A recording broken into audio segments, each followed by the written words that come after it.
Eliane Silvestre, e temos 2 filhos, rapaz de 18, vai fazer 19, e uma garotinha com 13, né? O rapaz é o Ziel Moraes e o Miliane Vitória Moraes. Essa é a minha família, que tenho procurado cuidar na medida do possível, com zelo, com carinho e, enfim, é o que Deus quer que a gente faça, né? Como pai, como esposo, cuidar da família. E este vídeo nós separamos aqui um pequeno trecho, um pequeno tópico, para que você venha compreender melhor qual é o propósito de Deus para a família. E o versículo-chave para tratar da família, quem escreveu foi o apóstolo São Paulo, ele escrevendo a Timóteo, capítulo de número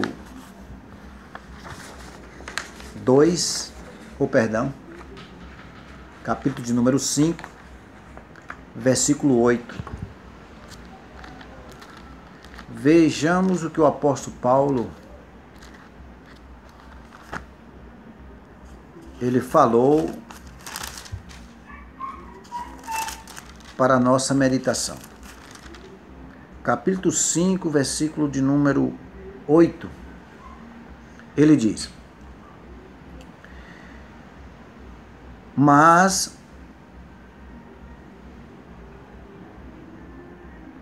se alguém não tem cuidado dos seus, e principalmente da sua família, negou a fé, é pior do que o infiel. E em outra passagem bíblica, ele também escrevendo a Timóteo, gostaria também de frisar, no capítulo de número 3,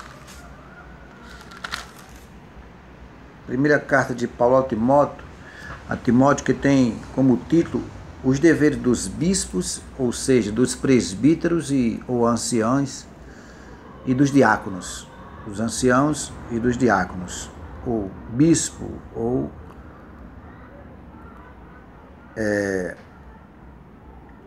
presbíteros.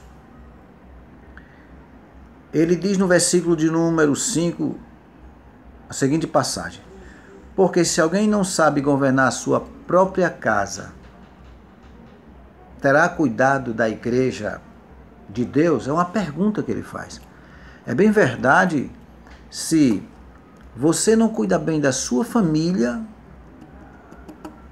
provavelmente você não cuidará bem da igreja de Deus. É por isso que os palestrantes na área familiar, os pregadores, aqueles que são vocacionados para ministrar a palavra de Deus, principalmente na área familiar, porque alguns pregadores que ministram a palavra de Deus, eles muitas das vezes não enveredam na área da família por alguns motivos.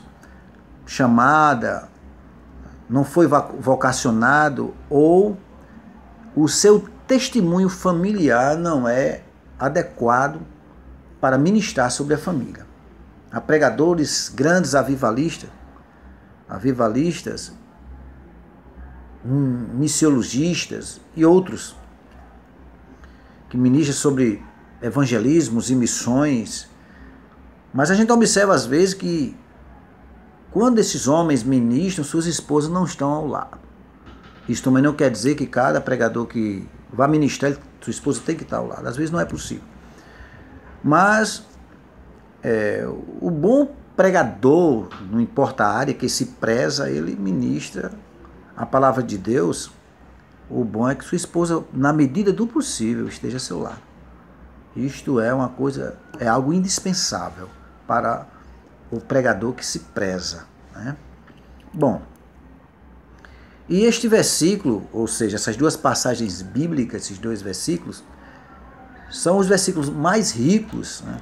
São dois versículos riquíssimos quando se trata da família. É tanto que no Velho Testamento, lá no livro de Josué, quando ele diz: eu e a minha casa serviremos ao Senhor, no capítulo 24, versículo 14, 15, eu e a minha casa serviremos ao Senhor, é porque o homem de Deus, o general do exército de Israel e líder naquela época, substituindo Moisés, ele tinha em mente, ele tinha no seu seio, no seu âmago, na sua vida espiritual, marcado que a família é primordial em adorar ao Senhor. Então ele priorizou a sua casa. É o que nós devemos fazer. Mas infelizmente, nos últimos dias que estamos vivendo, famílias e mais famílias são delaceradas, são destruídas, porque falta o sacrifício familiar. O sacrifício onde o pai e a mãe, se é o homem, ele se sacrifica pela esposa, pelos filhos. Se é a esposa, ela se sacrifica pelo esposo e pelos filhos. Mas para isto, é preciso, para ter uma família eficiente, decente, é preciso o sacrifício mesmo. Assim como Cristo se sacrificou pela raça humana para resgatar ela do pecado, formando assim a sua igreja, devem os pais ou o esposo sacrificar-se pela esposa e pelos filhos. A esposa, da mesma forma, se sacrificar pelo esposo e pelos filhos. Aí teremos sim famílias cristãs fortes, igreja forte e sociedade melhor. Porque não existe igreja forte e sociedade melhor, começando pelos cristãos, por ter a palavra de Deus, por ter o chamado de Deus, se não investirmos na família. Não só falado pela igreja, pelos cristãos, mas pelos palestrantes também no campo secular, social, que às vezes não tem nenhum vínculo religioso. Eles dizem que a célula máter da sociedade primordial é a família. Apesar que isso era para ser um trabalho feito também não só pelos cristãos, mas também pelos políticos, em levantar projetos para melhorar a educação familiar. Mas, infelizmente, a educação que se fala, educação de ensino, de se formar, de se profissionalizar, esquecendo que a principal formação é formar bons pais, é formar boas mães, para que nós venhamos ter bons filhos e eles serem bons pais e boas mães. Um certo escritor, que eu tenho uma certa admiração, é psicólogo, doutor em psicologia, Augusto Cury, eu lendo no seu livro, Pais Brilhantes, Professores Fascinantes, ele diz uma coisa interessante, ele diz assim: apesar que sou um escritor mundialmente conhecido, se eu não me tornar amigo dos meus filhos, serei frustrado como pai. É verdade, queridos. Se eu não me tornar amigo dos meus filhos, eu não fiz muita coisa não. Na sociedade, na igreja, nem tampouco na família. O investimento não é pequeno não, é um investimento muito alto. Mas é doloroso, causa dor, às vezes tristeza, mas é primordial, é importante cuidar da esposa, cuidar dos filhos. E tem mais. Após ler estes 2 versículos bíblicos, Paulo escrevendo a Timóteo, no capítulo 3, versículo de número 5, no capítulo 5, versículo 8, extraímos algo extraordinário desses versículos.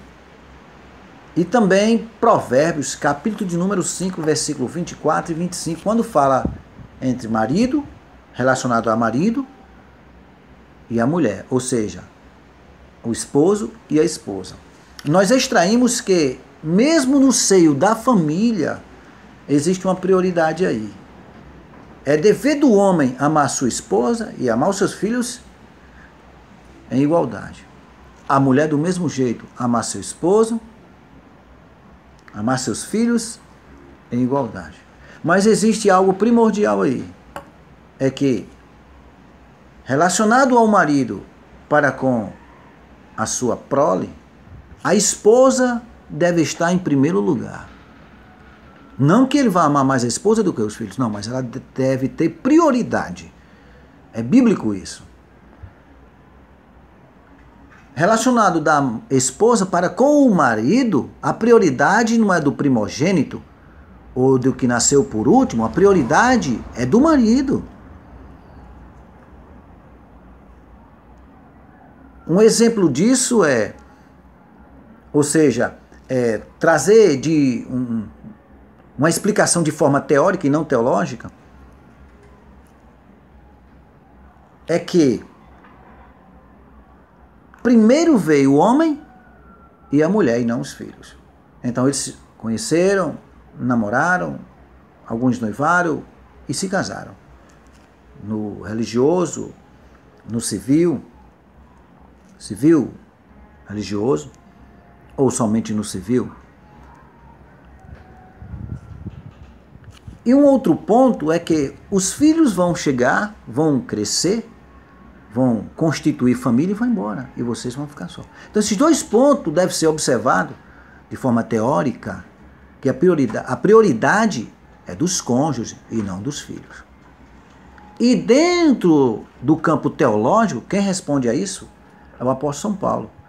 De o casal, os cônjuges, se priorizarem. O marido dando prioridade à sua esposa e a esposa dando prioridade ao seu marido. Aí sim, são os pontos importantes que devem ser aplicados. Outros pontos que nós extraímos que a maior virtude que alicerça o casamento é o amor. Dessa virtude podemos extrair outras virtudes, como o carinho, o afeto, a compreensão, o diálogo, que deve ter no seio da família para melhorar, para alicerçar esta família. E muita gente às vezes lê a Bíblia, passa por cima e às vezes o esposo muito bruto, muito estúpido, e às vezes o pai radical demais, estúpido, e outros trabalham demais, não tem tempo para a família, para a esposa, para os filhos, às vezes estuda muito, não tem tempo para ouvir a esposa, para ouvir os filhos, mulher também não tem paciência com o marido, é estúpida, é grosseira, enfim, é uma reciprocidade, é uma permuta o campo familiar, uma troca de valor. Eu amo a minha esposa me ama, eu cuido dela, ela cuida de mim. Eu amo os meus filhos, cuido, respeito, eles me amam, me respeitam, eles têm o maior carisma comigo. Isto é a família, modelo de família que Deus quer.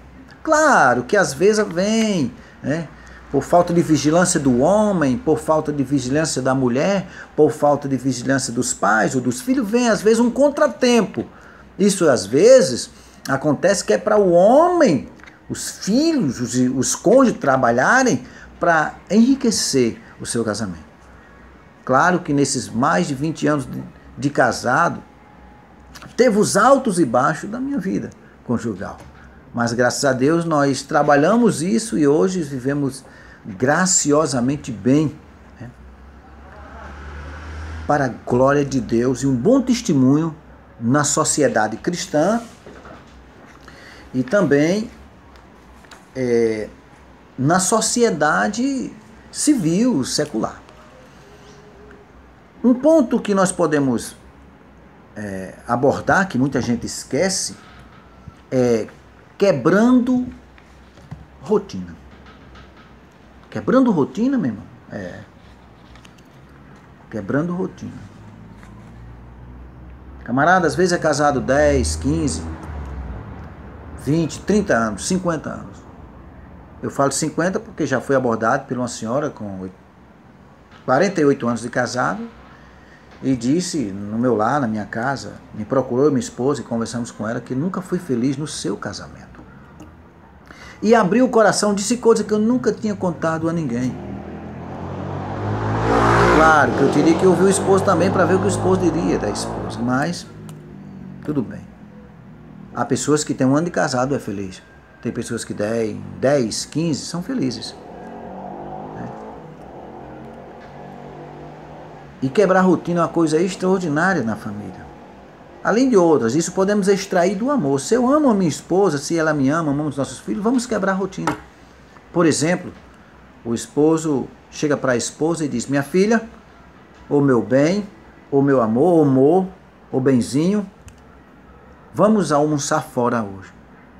Acostumado, sempre almoçar em casa, aquela coisa rotineira, ele resolveu almoçar fora hoje. A esposa satisfeita, alegre, feliz, arruma os meninos, certinho que vão para um restaurante muito chique. Quando eles estão todos arrumados, pronto, filho, estamos prontos. Aí disse: estão arrumados por quê? Não vamos almoçar fora? Eu disse: não, nós vamos botar a mesa lá no quintal. Isso não é quebrar a rotina não, meu irmão. De forma nenhuma. Quebrar a rotina é você ir para um restaurante, meu. Levar sua esposa e seus filhos e almoçar fora. Comer uma comida diferente, um sabor diferente. Sair para tomar um sorvete com ela, com eles. Ir numa pastelaria, numa pizzaria. De uma vez por outra temos que fazer isso. Isso é importante no seu familiar. Então, eu não vou me estender muito, por quê? Porque aqui é apenas um vídeo, né? Não é uma palestra ministrada numa congregação ou num seminário. Mas ficamos com esta palavra, cuidamos, se sacrificamos por nossa família, né? A mulher pelos filhos, pelo esposo, e o esposo pela esposa, pelos filhos, cuidando com zelo, com respeito, educando, ensinando, para que eles vivam bem e cresçam glorificando o nome do Senhor. Aguarde que em breve irá novos vídeos, né, para edificação do teu corpo, ou seja, do corpo familiar. Ore por mim. No vídeo nós vai ter aí o nosso contato, né? Vamos dar o contato, quiser ligar para conosco, entrar em contato conosco, vai estar na tela. Então fica com Deus e que Deus nos abençoe.